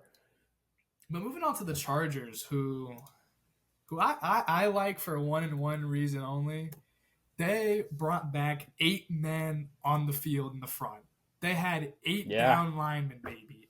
That is the dog I like seeing. Yeah, okay, that's Jim Harbaugh for you. That is Harbaugh to the peak. I don't even care if Justin Herbert's not even performing. that's straight dog mentality right there. Mm-hmm. Like we're just Yeah, gonna put man on man, bully you, and that's what yeah, I like. I like that. yeah. I would I do say think the 2-0 is a little inflated. Like like it's they're it's not. a bit of a Mickey Mouse 2-0 through Yeah, 2 games because you got the Panthers and you got, even though we just finished talking about the Raiders, you got the Raiders in a rough performance from both sides. Honestly, I would put more stock into not a great game from the Chargers in terms of the Mickey Mouse aspect there on the 2-0. But regardless, um, they definitely look like the team that we thought they would be in terms of rights and wrongs. We knew the Chargers' identity coming into the season was power run game. They yeah. stole the Ravens' backfield. They got Gus Edwards and they got J.K. Dobbins. And as someone who was a, like, at this point J.K. is done guy, I am so ecstatic to see him balling out through 2 games. I He would looks say he looks awesome. It's beautiful. so fun to watch him play because as a guy, you talk about this with Trevor Lawrence. I was an Ohio State fan growing up, Yeah, and I watched JK for his whole time at Ohio State, and he was my favorite running back in that draft. I knew what he was capable of. He's shifty, he's strong, he's fast, he's powerful. And the dude, after an ACL tear and an Achilles tear, yeah. like for a running back, that is insane to come back from. He looks like a new man, and I was gonna thank say God straight for it. dog. The Because sport is better for it. I would say because I also was really high on him after the first. Like I think in the first season he was as a Raven. I remember saying like, oh yeah, he can squat like 600 pounds, 700 pounds, like up Yeah. there with Nick Chubb. And you see this little shifty dude, and you're like, how? And I mean, he was awesome to watch, and I'm still high on him because I Mm-hmm. just like it. But it's good to see that they brought back that good old fashioned ground pound game. Yeah, and you, I you mean, mentioned it with the offensive line. You can't do it without a great offensive line. And shout outs and Joe kudos Alt, to the Joe Alt baby. pick. I mean, if you want to talk about rights, dude, I knew that motherfucker was going to be Can a dog. I would say, first of all, certified dog. We all knew this. Yeah, I think I offensive did line break. have. Go rant about I him. would say I think I did have the Chargers getting a receiver because I think they're desperately needed. Everyone Like, did. nah, I think I who posted some cares? like long shot Joe mock on Alt TikTok. I was like, they might might take him. Joe Alt might be the next Trent Williams. That is all I'm gonna say. This Dude, dude yeah. against the Raiders gave Max Crosby, the #1 guy in pressures since he's been in the league, basically. Mm-hmm. Guess how many pressures he got? 0. Yeah. As a rookie, Joe Alt shut down an One-on-one. all-pro, Insane. one-on-one Max Crosby. No That sacks doesn't either. doesn't Like, happen. That doesn't happen. And he's good in the run game, too. He's not just one-dimensional. He will lock down whoever he's against. Yeah, at this point through That 2 gets me games, fired Joe up. Alt is like a top 3 right tackle in football. Shout out Joe Alt. And honestly, shout out Fuaga on the Saints. Another straight dog. Yeah, I we were saw talking on about a him earlier. He is screen also going nuts. bullying a corner. He ran all the way down with Kamara to just bully a corner. That is Yeah. a dog mentality. Shout out This Miles. is going to be like an all-time draft for the offensive line, dude. I was It's going gonna to say, be league I've defining. never been so happy that the run game is back. Because I mean, Mhm. even you look at Justin Herbert's stats. I mean, he got the red zone touchdowns, but he only has 130 yards. You know where that Yeah. the other points came from? Straight dog, body on body, man on man, ground pound game. It's beautiful, absolute masterclass. So I safe to say that I was pretty wrong on the Chargers. They look like a bona fide playoff team, which is kind of what everyone thought. I was kind of the outlier there, so that's on me. But I had him at 7-10, so I'm like mid. I'm mid right now. yeah, you had them second in the division, but you had them second in 10. I forgot about that. So yeah, I think that they definitely are a playoff team at this point, which is crazy to say because the lack of weapons, like Lad McConkey's been playing solid through 2 weeks. Quentin Johnston caught 2 touchdowns this past game. What? Is he good? That's I was crazy. say, bro's actually good. Yeah, but regardless, we can touch on the Chiefs because they're who we thought they were. Really Kelsey good. sucks. That's about it. Yeah, that's the one thing we were wrong about. Travis Kelsey is a non-factor in this offense, which is kind of crazy. I mean, I knew he was getting up there, it's but a lot of Pacheco, Worthy, and Rice. yeah, I was right about. I'm victory lapping Rashee Rice. I knew that if he did not get suspended, which at late enough into the offseason, we knew he wasn't going to, would be the easy number 1 in that offense. Xavier Worthy in his limited touches looks insane, adds a total new dimension to the offense. Not a new dimension, I would say an old dimension that has come back into the focal point. In lieu of guys like Tyreek Hill, you add that speed, you add that taking the top off of defenses that you maybe didn't had in spurts with guys like Mecole Hardman. Shout out Georgia Bulldog. And I mean, yeah. Address I'm not gonna say this is an elephant in the room by any means because Mahomes' game-winning ability is obviously second to none. Like, we know that he can win games when the Yeah. ball's in his hands. But, dude, he's currently 3 touchdowns and 3 interceptions of the season. I don't like that. He's not playing his best football. He's not playing his best football. And I think it's because he lost his security blanket in Kelsey. He's still got him, and I still think that Kelsey is still largely the same player as he was last year. Yeah, I'm expecting both them to play better as the weeks go on. They've got to find each other again. This They're is kind very- of how their season started last year, was and gonna it kind of say, ended like that, at least in They're the a regular very, season. like, October, November team, if I remember correctly. Like, there's Yeah. that one stat where it's like Mahomes has never lost a game in November. Yeah, something like that. And it's because he gets fired up in the winter seasons. Okay. Yeah. They'll find each other for sure as the season progresses. I'm interested to see how Pacheco, the loss of him, because he's going to be on IR and probably out for at least 6 weeks. Yeah, that sucks. And I'm interested to see how the rushing game responds. They're supposedly bringing in Kareem Hunt for a visit. How crazy would that be? I would say reunite. Yeah, seriously, they did not end on good terms, so that'd be really funny to see him back there. But the defense is as great as we thought it would be. Spags is a wizard. Moving on. AFC North. At this point, this might be the most interesting division in football because At the top right now, you have the Steelers. Yeah, the Steelers at 2-0. This team looks exactly how we thought it would, which Yeah. is really crazy. Fantastic Speaking defense. enough TJ Watt of- wins games by himself, and even with Justin Fields, not Russell Wilson as we thought under center, doing enough on offense to make plays and win games. That's kind of the turn story. the ball, kick 5 field goals. Yeah, Perfect I will give shout out to Chris Boswell, who might be the best kicker in football at this point. But shout out Dude's to like Justin getting Fields tired. for not turning the ball over. That's been really encouraging to see. He's been protecting the that's an football pretty issue good. He had, so I don't know what happened there, but shout out that. I do think Russ will be back probably week 3 or 4. I don't think they're going to continue running with him. I just saw something that says he'll probably be gone for this week as well. It'll probably be Fields this week also. And I feel like if they win this week as well, I can't recall who they're playing off the dome, but if they win it this week also, I would anticipate Fields being the starter as long as it takes for him to struggle.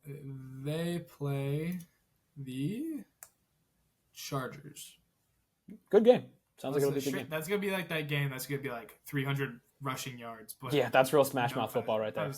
That's body on body, man on man. Yeah. So Mike Tomlin's a wizard. We know Yeah, I that. was gonna say, They're big- about who I big thought win. they were. Do you want to talk about the Browns? Because I mean, Yeah, let's run the Browns. So the Browns are dysfunctional. really, really interesting because they are also around what we thought they were, which is Deshaun Watson holds the team back from wins, but they can get wins anyways because of their skill position players and their defense. Yeah, Deshaun Watson's he's another guy who's up there for worst quarterback in the league at the moment. Yeah. I saw Might something be- saying that he might be a better I was person about to say that. Yep.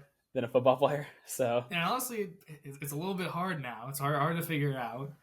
But I think he might end up getting suspended. If that's the case, then the Browns just cut him for free. yeah, I saw that too. It's a weird situation the Browns are in with his contract because he's getting sued again, and it seems like the Browns have kind of been sitting on these allegations to say, they had no idea, but they're sitting on these allegations and they're going to say, look, we didn't know this when we signed him. Okay, we are obligated to be able to void his guarantees and the rest of his contract and blah blah blah. But it looks like at this point that's not going to be the case. Yeah, and they're going to cut him and just eat a $1 billion dead cap. So which definitely sucks because the only way I think you do that is you cut him right now. Like you cut Deshaun Watson like week 3, and then you trade for Russell Wilson. That's the only thing I think you can do. Yeah. Hey, no, you've got Jameis Winston, dude. And we said this in the TikTok. I put the over-under for Jameis Winston starting a football game for the Browns at week 4.5. Week 4.5. So, hey, it could I feel like it's a pretty good line so far through 2 games. But they're not going to bench Deshaun Watson. It would either be a cut because of new issues or I think they bench him. Dude, people would lose their minds that you bench a $2 million quarterback. No, dude. 200 Whatever gets you wins. I would agree with that, but the common knowledge, it's not the same level. That's fair. Now that leaves the 0-2 Ravens. Yeah. Wow, the Ravens. That's crazy what's happened to them so far through 2 games. I don't want to look too much into this saying, oh yeah, they're over. It's over for them. Because just as much as they have done bad, they also nearly beat the Chiefs. Mm-hmm. And looked pretty damn good against the Raiders in that last span. I mean, they almost got the touchdown to win the game. The last stand being the literal last drive, Yeah. but What like I'll I think say that was about just a the trap game. Ravens, I'll say about the Ravens is I am sounding the alarm, the alarm on, Wee wee. yeah, literally on Baltimore right now. That offensive line is awful. That It is, it yeah. is something that I mentioned talking about them in the predictions. We talked about the Ravens having a decent amount of turnover this offseason on the defensive side with staff and a couple players, and then on the offensive side with the line. And yeah, I mentioned that the biggest question mark for these Ravens is the line, and it all depends on how this offensive line responds. And they're not responding very positively. It's very, very discouraging to see what's happening with the offensive line. Roger Rosengarten, in particular, on the edge, has been torn apart through 2 weeks. Yeah, I mean Lamar can only do so much too. Yeah, exactly. And he looks like a different player almost. Like he's lighter on his feet, he's shiftier, but he can only do so much. I I mean, was you saying don't want he him running even that looks much. better in my opinion. That first game he played against the Chiefs, he looked like he honestly outplayed Mahomes. Yeah, Like and they nearly won if Isaiah Likely had like size 2 smaller shoes, but Kevin like Durant moment there. Yeah, if he yeah. shoe size down, but yeah, that the losing to the Raiders is tough because I put more stock into the Raiders being a good football team than the Ravens not being a good football team. But the one thing that gets me the most about the Ravens is Justin Tucker. Have you seen stuff about him? He's washed. He's not washed, but he's regressing. It It's seems it's like it's he's sad he's to see, beginning man. to be washed, and his last 7 tries from 50 plus, he's only hit a single one.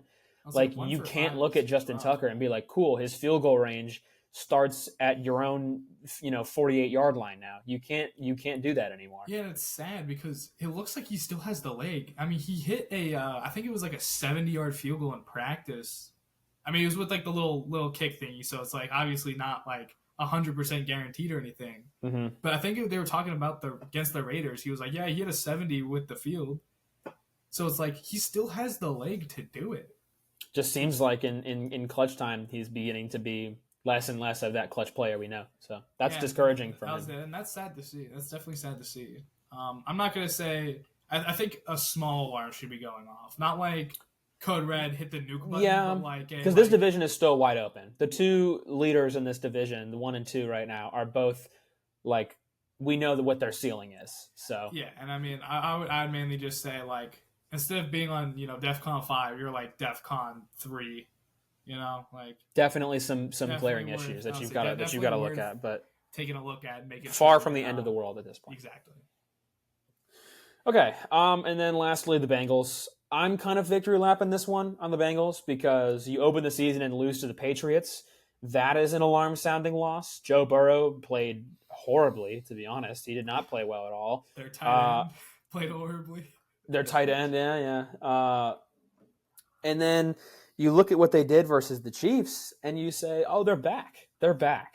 But Joe Burrow coughs up the game-losing fumble, and you go like, "Oh, the refs, they gave the Chiefs." Shut up! Shut I up! was gonna say if you don't think that last play was a pass interference or not, you're wrong. Yeah, you're The literally dude, wrong. the That would have been dude was called if it was already any other there. team. People were like, "You told the Chiefs get that call." It would have been called if it was any other team, and no one would I talk was about gonna it. say the dude was already there before the ball was even close. Yeah, that is a pass That is interference. a pass interference, whether you like it or not. It's a big sad.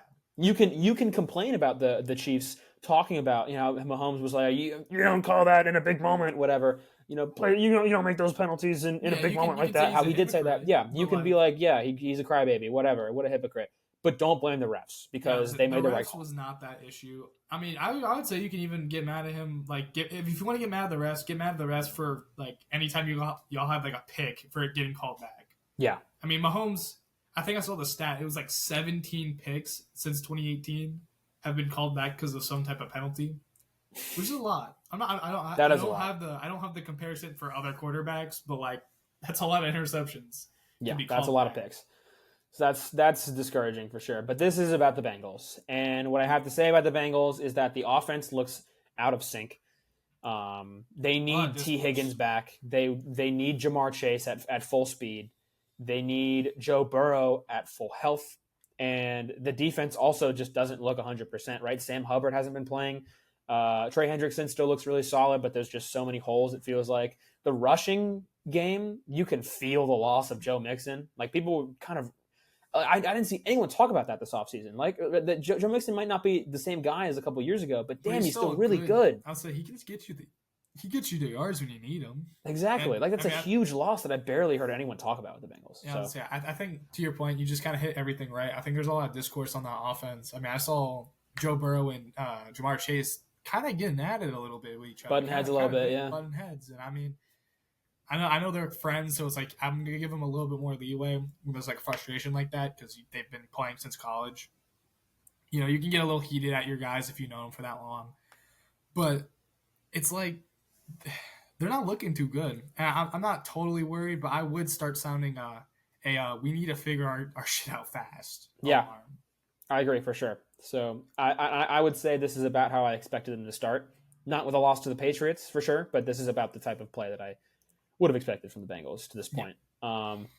And then moving into our last division, let's look at the Bills first, because the Bills are leading this division 2-0. And they look like what we thought they would be, the Josh Allen show, right? He is doing everything on that offense, and he is utilizing. Cook the ball too. Yeah. Oh, I'm sorry. Let me give James Cook his flowers. Shout out another Georgia Bulldog. But he's been playing fantastically as well. So it is the James Cook and Josh Allen show, because those receivers, while none of them are like explicitly bad or anything, there's not a whole lot of star power on that receiving room. I mean, Keon Coleman hasn't even got a ball yet. I don't think he's got like 3 maybe. Yeah, he's been a non-factor through 2 games, which I don't think many people expected. So. Yeah. Yeah, I mean, especially when you look at a guy like Xavier Worthy that they could have had. I know that's crazy. Big mistake there. But no kidding. We'll digress. So that's the Bills, and the defense. I will say that's something that I feel like I and a lot of people were wrong about with the Bills defense. They've really been able to replace a lot of their key guys. A lot of the departures were older, injured players like Micah Hyde, Jordan Poyer, and Tre'Davious White. Who, yeah, big losses for sure. But Tre'Davious White, the Bills' defense was still playing real well. Well, he's been on IR a lot the past couple seasons, so I didn't really think about that too much. You still got a bunch of impact players like Ed Oliver in the middle, Greg Rousseau on the edge, and Matt Milano at linebacker, right? So, and I mean, I don't want to say it, but Damar Hamlin has actually stepped up a little bit. Yeah, it's kind of crazy to say. A lot of tackles. The biggest like make funnable thing about the NFL coming up on week 1 was like, Damar Hamlin in the starting lineup. It's like, oh my god, dude, look at this guy. But he's played pretty solidly. He's actually gotten tackles, which is, I guess, more than you can say. Yeah, more than I had expectations. I mean, sure, he gave Tua brain damage, but that was more on Tua, if I'm being honest with you.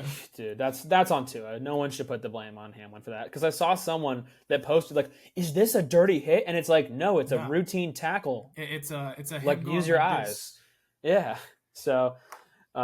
That's the Bills. They're still a playoff team. They're still a contender in the AFC. It's just going to be a whole lot more on Josh Allen in the running game. So, and that's a strategy that worked for them second half of last season, and they missed out on the Chiefs by a field goal. So I would say that they're in pretty solid shape so far.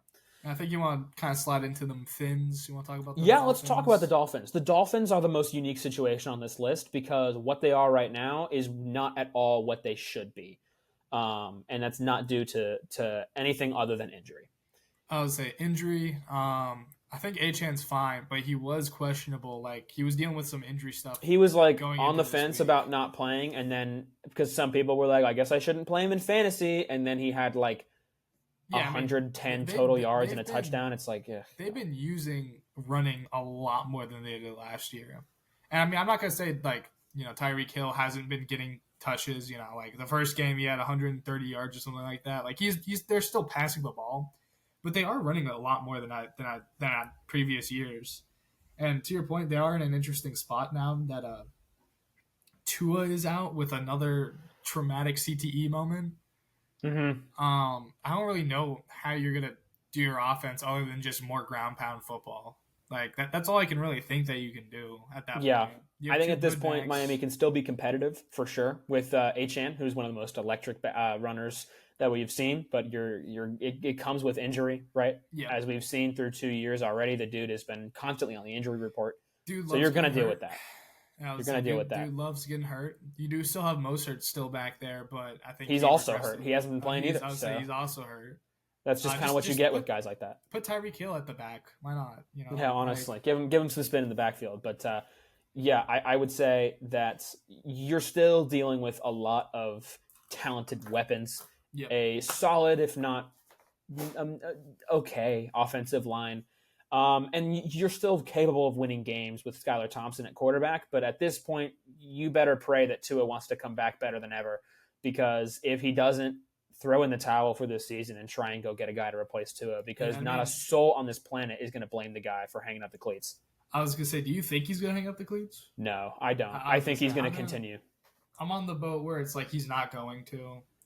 Yeah, I think the competitor inside him is not going to allow him to give up after doing so much to come back, and just to immediately get knocked down. But I don't think that he's gonna let that end his career. I think he's gonna want to end it on his own terms. Yeah, and whether that means coming back, finishing out the season, and then saying, I've decided, maybe you make the playoffs, wild card loss, maybe you come back after a rough stint with Skylar Thompson and go on a winning streak, miss out on the playoffs, what have you.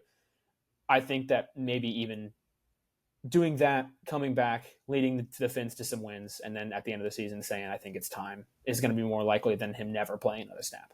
Yeah, I mean, like I said, I mean, as a person who plays football, you don't really care. You don't really care. If you get hit in the head, you're like, all right, I see stars, but, we can get back in here. And I think a prime example of a guy who constantly had a lot of brain injuries but still stayed in the NFL throughout his entire career is Teddy Bridgewater.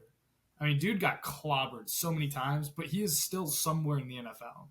Mm-hmm. That's what's tough about injury, because there's such a big difference between like a bottle T injury and head trauma. Yeah. And that I was going to look at a guy like Luke Kuechly, who he was an all-pro, defensive player of the year at linebacker, defensive rookie of the year, all-time Hall of Fame talent.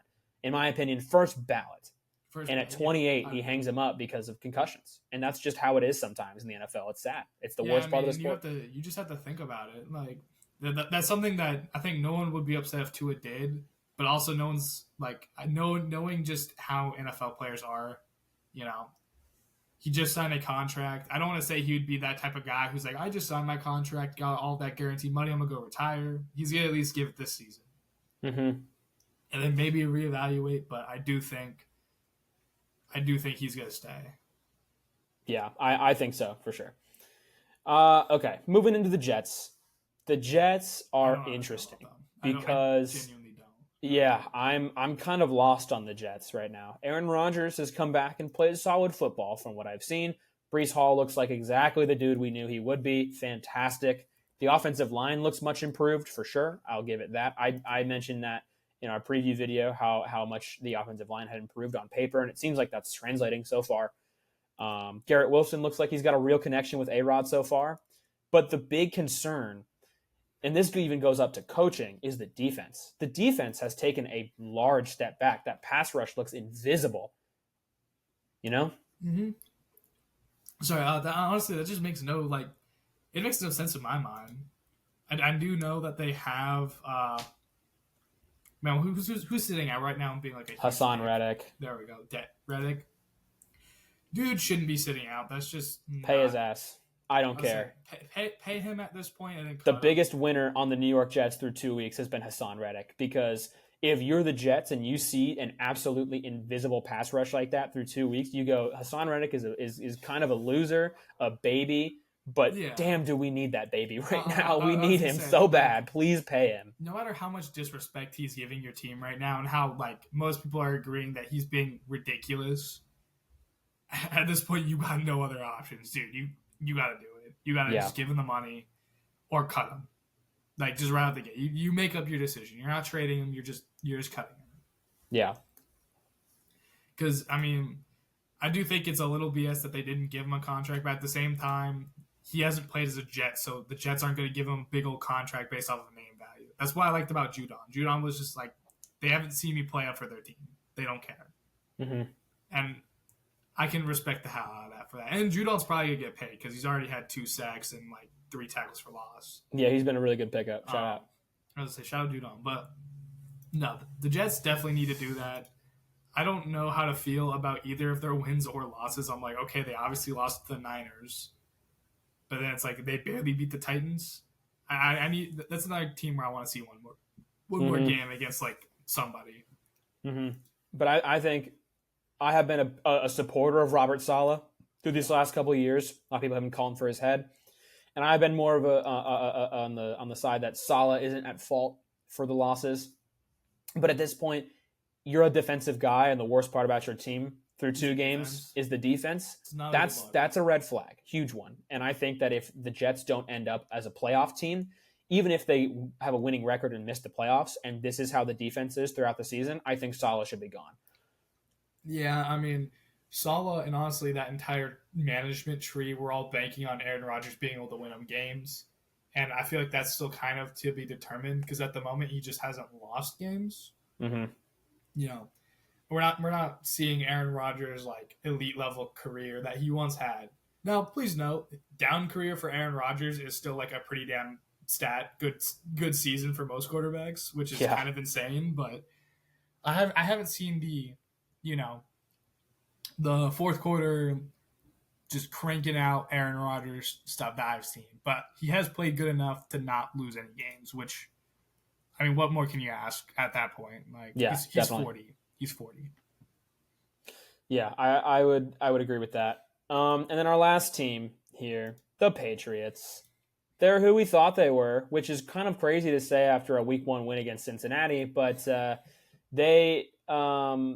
who I thought they were, which is still a decently competitive team that can win a game or two here and there with Jacoby, which kind of is surprising. I kind of didn't think that he would be necessarily like a de facto like, oh, okay, damn, I'd yeah, agree with I that. see Yeah. I see why he's starting, even though I do know what Jacoby is and it's a good quarterback. But the defense is up and down, which is a little better than I thought it would be. The offensive line is a little better than I thought it would be, and overall, the entire or like the team is just a little more consistently better than I thought it would be, which is encouraging. Yeah, I mean, I'll be honest. I might have to backtrack my 3-14 because they've already gotten one of those three wins. Mm-hmm. So I'm not feeling too good And then they about took that. Seattle to OT. And they So took Seattle to OT. But I do think they did get the ball first and they did not score, that's correct. which I think is a little bit of a question mark. Like It's not a even concern. a field goal. I don't know if they went for it. I did not watch that game if I'm being honest until I didn't the field see goal. their possession. I Yeah, saw I the missed, Seahawks. I missed that, but the Seahawks, yeah. Mm-hmm. I do think that defense is still solidish. I think the offense is definitely a lot more surprising than I thought it was going to be, especially under Jacoby. Yeah. So shout out him. I mean, I knew he was like at least decent because he did play pretty well for the Browns when he had to play. But honestly, I'm interested. This is another team where I just want to see a little bit more from them, and I think they do play. They play the Jets, so two teams that I want to see a bit more of from each other. They play Thursday, so That's the see Thursday that. night game. And this guy's got Brees Hall over receiving yards. So You we'll already see how know that goes.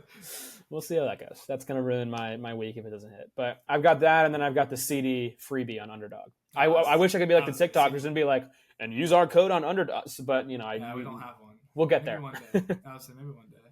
We'll get there. But I think that's everything. I don't know how often we're going to do these like sort of checkups. But Yeah. I think it's important to address what teams are as we enter NFL action. And I know 2 weeks isn't a big sample size, but there's a lot you can tell through 2 games of real I'll NFL say. And action. then in another 2 weeks, you'll probably see more about what this team, like what every team's about. Yeah, for sure. So this has been the Talking Jack Sports Podcast. Follow the TikTok, follow the Instagram. Appreciate whatever you're watching this on. We've got video on Spotify and Apple Podcasts now, which is sick. But like the video, subscribe or follow on whatever platform you're on, please. Subscribe, maybe. I heard sharing the video or the podcast to your friends helps, so feel free to do that. For every subscriber we get, I'll give them $1. Not actually, because I don't have that money, but Don't click maybe like a penny. Yeah, facts. A penny for every sub. That'd be nice. So we'll see. We'll see where that goes. $10,000, man. Yeah, that's even worse than my sports gambling. So I'll take the under. Exactly. Have you seen the Eric Andre ads on for FanDuel? I have, yeah. Where he like pops out of the freezer and he's Freezer, like, yeah. "I'd take the over" or whatever. Take the over. Yeah, I resonate with those ads.